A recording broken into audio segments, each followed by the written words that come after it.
I'm Scott Crawford. I'm the director of Cedar International School, and we're here on campus trying to get ready to open up next Monday, October 2nd. Like everybody, we've experienced Hurricane Irma in a variety of ways. We feel very fortunate that our physical structure was largely spared. It held together well. Our classrooms are together. Some water in them, but we were able to get that swept out, and they'll be ready to go. Most of our resources were safe in the classrooms, so we feel very good about that. Our grounds were majorly impacted. You can see the trees. We had branches down all over the place. The trees will come back, but it'll take some time. Our pitch has taken on damage. Lots of the outdoor structures have been damaged, but we've got a really great crew of volunteers that have been working with us to get that back into shape. And that's important that we do so because for us, our goal is to get open again as quickly as we can for two reasons. One, the kids need to get back into a good, healthy, positive routine. They need to be around other kids. They need to be in a stimulating environment, an active environment. So that's what we want to do for them. And also for their parents. Their parents need to know that they're in a safe place and that they're being taken care of, so that the parents have the space that they need to be able to get on with the busy task of rebuilding their lives and their livelihood and getting on with that. And all of that is hopefully going to help the island's recovery. So we think that as a school, that's the best way we can contribute right now, is get open as soon as we can.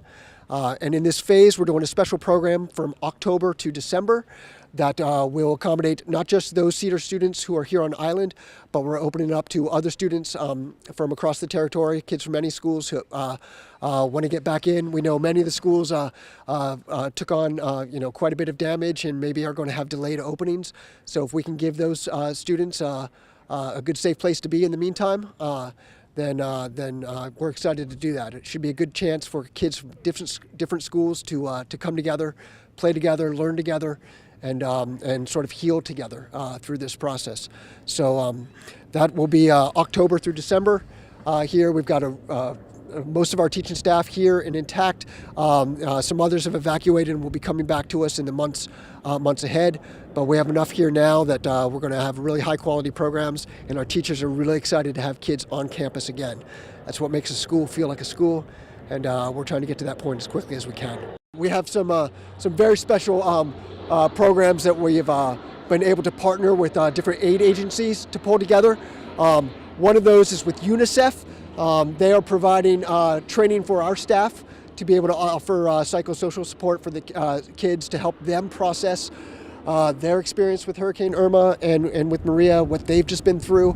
Obviously, these are traumatic events for all of us, and kids are no exception to that. And so we're going to be using a creative expression project, using art and poetry and essays to help the students in age-appropriate ways sort of reflect on and process their experience that they've just been through, and so that they can sort of work through that and take the positives out of that, their growth points, and get to a point where they're not burying that, but they're dealing with it and dealing with it in healthy ways that enable them to go forward. So UNICEF is working with our staff today in a workshop to help us process our own experience, and then tomorrow they'll be training our staff so that we can use that same protocol to help our kids.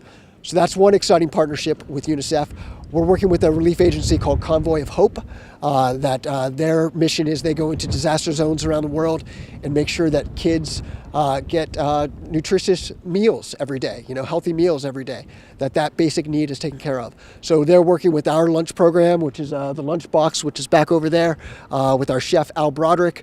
They are providing all the ingredients that they need and additional kitchen materials and prep spaces so that Al can provide up to 1,000 meals per day for the kids on this island. That will enable us to offer free lunch to all the students that are here with our program from October to December, but also meals for kids all across the island. So they're working out a distribution system for that. So we're really grateful to have that program because a healthy meal for kids is vital to them being able to get on with their lives and be in a good place to learn. And then another agency that we've been able to team with is Team Rubicon, which is a great volunteer organization of, I believe, mostly ex-military people from various countries. Most of ours are from the UK.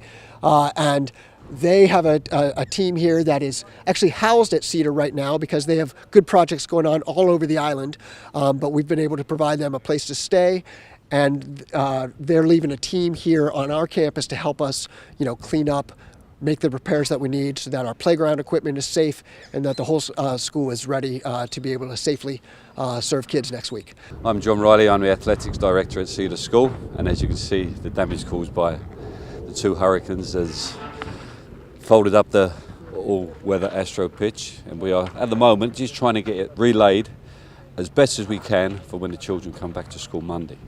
There's a lot of work to be done, there's a lot of trial and error, but hopefully come Monday the pitch will be in good enough order for the children to come out and play. This is a chance for Cedar to very much be here, not just for the Cedar community, but the entire BVI community, that's what we are. We're here for the BVI, and we want to be part of what's going to help get this island back on its feet.